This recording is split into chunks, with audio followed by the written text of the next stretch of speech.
Olá, pessoal. Hoje vamos dar continuidade às nossas aulas de filosofia da educação. Iniciaremos hoje com o capítulo 6 da apostila, né? E logo após será o professor William irá falar sobre o capítulo 7 da mesma apostila. Então, hoje nós vamos ver o capítulo 6, Correntes Pedagógicas à luz da filosofia. Né? São 4 momentos da educação que veremos hoje, né? A educação tradicional, a educação renovada, a educação tecnicista e a educação progressista. A educação tradicional, né, inicia com os jesuítas e nessa oportunidade há um privilégio dos aspectos pedagógicos e uma desvalorização profunda do mundo vivido. Para eles, o que vivenciava, o que era mais importante era a educação, a parte pedagógica, né? O que o aluno já viveu, o que o aluno trouxe consigo, não tinha importância. O mundo vivido, para eles, não era importante, e sim os aspectos pedagógicos. O processo disciplinar se realiza por meio de uma constante vigilância, enclausuramento e exigências e sacrifícios. Então, o aluno tinha que fazer aquilo que era determinado para ele, né? Ele não poderia afastar daquilo, porque era como se era uma vigilância constante. Existia também uma supervalorização da competitividade intelectual e do esforço individual. Então, existia a premiação e o castigo. Se você acertava, você era premiado. Se você errava, você era castigado. Então, o esforço individual era o mais importante. Não existia esforço de grupo. O pensamento pedagógico se volta para as ciências nascentes e para a filosofia de Descartes. No século XVII, aparece o nome de João Amós Comênio, de 1592 a 1670, né, cujo fundamento estava na afirmação de que a aprendizagem deve sempre partir dos aspectos já conhecidos do mundo, valorizando a experiência e a vivência. Então, já havia uma modificação aí que já valorizava essa questão da vivência. Seu princípio de ordenação na organização da aprendizagem e a valorização do professor como figura central desse processo. Então, infelizmente, hoje em dia, ainda acontece a questão da educação tradicional, onde a peça fundamental da sala de aula é o professor, né? Então, o professor é a figura central do processo. Ele repassa o conteúdo e o aluno vai aprender aquele conteúdo. Surge outro pensador, que foi Kant. O objetivo dele não é o que o educando seja conduzido à obediência e à passividade, mas que aprenda a estabelecer metas para a sua vida, seguindo regras universais. O pensamento kantiano sobre a questão da moral é fundamental para o pensamento pedagógico tradicional. Aí, logo a seguir, após a educação tradicional, né, com o crescimento da industrialização nos países ocidentais, vê que deveria existir uma mudança geral na educação, né, porque necessitava de mais vagas e um novo tipo de educação para a formação humana. Surge o pragmatismo, que é verdadeiro aquilo que consegue produzir resultados práticos e observáveis. Então, já era mais fora da teoria, era mais a questão prática aí. Os seus representantes, o representante do pragmatismo era Charles Sanders Peirce, William James e John Dewey. A experiência e a natureza não são coisas separadas, mas a experiência é parte da natureza, não havia separação. A preocupação dos pragmatistas era trabalhar a partir de problemas concretos, pensar, conhecer e resolver situações problema. Cada situação deveria ser tratada como uma única e resolvida por meio da investigação, da experimentação e por meio de observações preexistentes. Então, a situação, o problema, deveria ser resolvida. Para Dewey, as ideias precisavam ser um instrumento na busca por soluções dos problemas humanos. No Brasil, a influência da educação renovada se deu em 1920, a partir de 1920, por meio do movimento escalonovista, que implicou em várias mudanças no sistema de ensino. Em 1932, os defensores da Escola Nova expressaram suas ideias através do manifesto Pioneiros da Educação Nova, que foi um manifesto muito importante, né, para a educação no Brasil. Aranha, ela coloca que esse manifesto foi muito importante na história da pedagogia brasileira, porque representou a tomada de consciência da defasagem existente entre a educação e as exigências do desenvolvimento. Não havia uma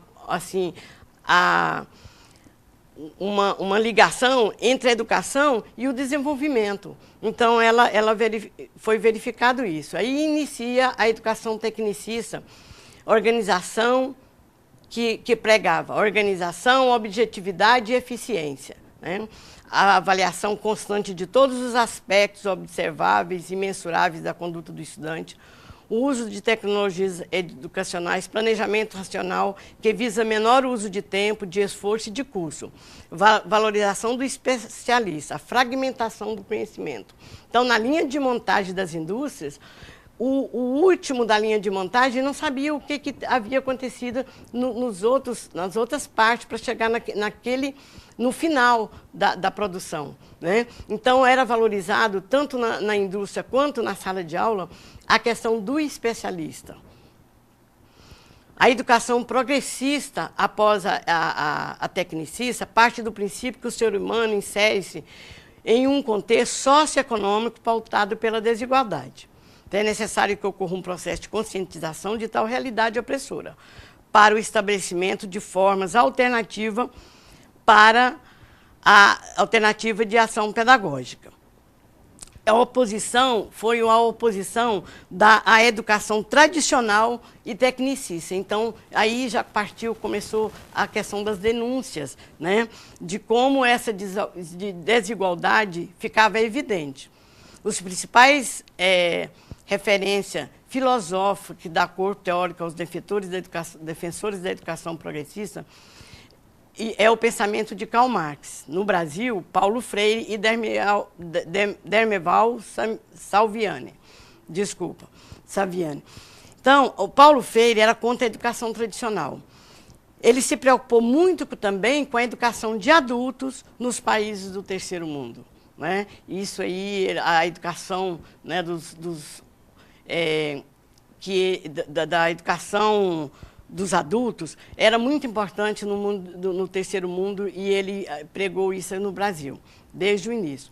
Então, gostaríamos de desejar a vocês um bom estudo e que vocês realmente tenham atenção na disciplina de filosofia, e qualquer dúvida que vocês tiverem, por favor, entrem no fórum, não deixem de participar do fórum para que a gente possa ajudá-las. Estamos à disposição, a equipe de filosofia da educação está à disposição de vocês. Olá, pessoal. Vamos dar sequência. A aula até então, iniciada pela professora Marluce, onde o nosso principal foco, dando sequência na aula 7, o nosso tema é Desafios contemporâneos à filosofia da educação. Vejamos o que o nosso tema da nossa aula do capítulo 7 refere-se. Desafios significa dizer que a necessidade é inerente ao ser humano de ampliar os seus conhecimentos. E esses conhecimentos são ampliados e buscados incessantemente para que haja uma ampliação de crescimento, de acessão em busca do saber. Porque essas transformações é necessário que existam. E para que existam e se concretizem, se ampliem, é através de um novo aprendizado. O próximo desafio nosso vai ser em relação ao slide que iremos verificar agora, onde ele faz citação à pós-modernidade. O que fala aqui a nossa definição? A pós-modernidade é fruto de um movimento intelectual afirmador de que vivemos um novo período de nossa história. Para os pós-modernos, o sujeito contemporâneo é, sobretudo, uma pessoa fragmentada e dividida. Vejamos bem aqui o que o nosso slide fez a citação. Ele é fruto de um movimento intelectual. O que quer dizer esse movimento intelectual? é a busca do conhecimento, é a busca do saber, como já citei anteriormente. Então, quando se busca o conhecimento, quando se busca um novo aprendizado, o que automaticamente o ser humano, as pessoas estão fazendo? Crescendo intelectualmente. E quando se busca, se amplia o conhecimento, automaticamente se transforma, as pessoas se tornam diferentes. Por quê? Porque as concepções novas adquiridas em função de um novo saber os faz dessa forma, os faz diferenciada no meio em que habita. Portanto, o pós-modernismo, o principal foco do pós-modernismo nada mais é do que o sujeito contemporâneo em busca de um novo saber, em busca de uma nova aprendizagem. É isso que faz a diferença para que você seja uma pessoa diferente da outra, o campo do saber. Vejamos agora, dando continuidade na nossa definição do pós-modernismo. A maior crítica dos adeptos da pós-modernidade e a que mais atinge o processo educacional com o qual lidamos é dirigida à perspectiva de construção de um sujeito racional, livre, autônomo, centrado e soberano da modernidade. Isso quer dizer que, automaticamente, à medida que o conhecimento é ampliado, o conhecimento é buscado de forma incessantemente, te transforma numa pessoa autônoma, com ideias próprias, com definições, com opiniões definidas e pré-estabelecidas. Por que isso acontece? Porque você buscou um saber novo, uma nova concepção de ver o que está ao teu redor.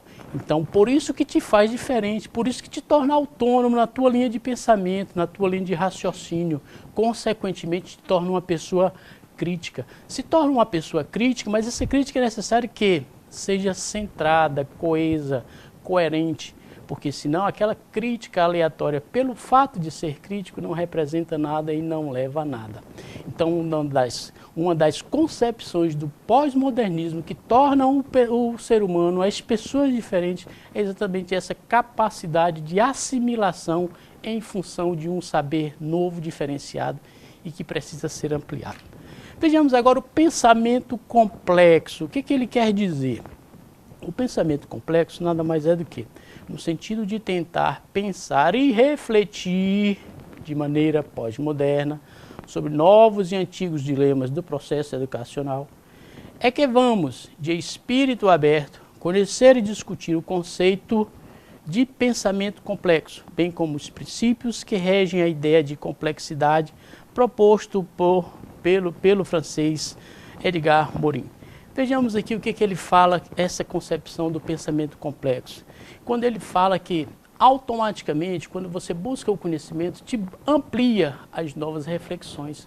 A sua forma de pensar, ela fica diferenciada. Por quê? Porque você ampliou o seu universo de conhecimento. O teu saber foi ampliado, consequentemente, te torna diferenciado. Então, para Morin, vejamos o que Morin fala em relação aos novos pensamentos complexos. Morin faz uma citação aqui, quando ele cita 7 pensamentos complexos, onde ele diz o seguinte: os 7 princípios guia, que segundo Morin, 2003, são complementares e interdependentes e que nos auxiliarão a pensar mais e melhor a perspectiva da complexidade. Aí ele cita aqui a letra A, princípio sistêmico ou organizacional. Ele busca reunir o conhecimento das partes com o conhecimento do todo. Observa bem, quando ele fala busca reunir o conhecimento das partes com o conhecimento do todo, é que automaticamente o teu aprendizado em função do novo, ele seguiu um determinado viés. Porém, quando você adquiriu o conhecimento nesse viés, há necessidade da ampliação do teu universo de conhecimento. O que você está fazendo? Além daquele viés que você buscou o conhecimento, automaticamente surge a necessidade de você buscar novas aprendizagens, novos conhecimentos. E isto te faz diferente em virtude da incessante busca do saber. Então isso para Morin, é o que chama de princípio sistêmico ou organizacional. Você começa com um foco e posteriormente ter adquirido esse foco na aprendizagem, surge a necessidade de ampliação do saber. Agora, no princípio hologramático, na concepção de Morin, ele diz o seguinte: este princípio evidencia a aparente contradição dos sistemas complexos, ou seja, a parte não só compõe o todo, como o todo se escreve na parte. Vou ler a letra C, porque a princípio a gente faz um comentário só posteriormente. Ele diz o seguinte: o princípio do ciclo retroativo. Todos e qualquer processo possui seu sistema de autorregulação. O princípio hologramático nada mais é do que o princípio seguido por um holograma. O que esse holograma vem citar, vem enfatizar? Exemplo, quando você conhece na biologia, você conhece faz o estudo da célula, a célula ela te dá inúmeras informações sobre o ser humano. Quando ela te dá inúmeras informações sobre o ser humano, ela te dá a concepção de amplitude do conhecimento do pequeno para o todo, como também traz, consequentemente, o inverso do saber, o conhecimento do todo, através da célula, para um conhecimento em um único ponto. Isso é o conhecimento seguindo o princípio hologramático. O princípio ciclo retroativo. O que ele diz, o princípio ciclo retroativo? O princípio ciclo retroativo, vamos ser bem sintetizado em relação a ele. O homem é produto do meio. O que isso quer dizer? Quer dizer que o homem sofre influência no meio que ele habita. Agora, essa influência pode se deixar ser positiva ou negativa, vai depender de cada um, a forma como ele vai receber essas informações no contexto em que ele está vivenciando. Letra D, princípio do ciclo recorrente. O que quer dizer o princípio do ciclo recorrente?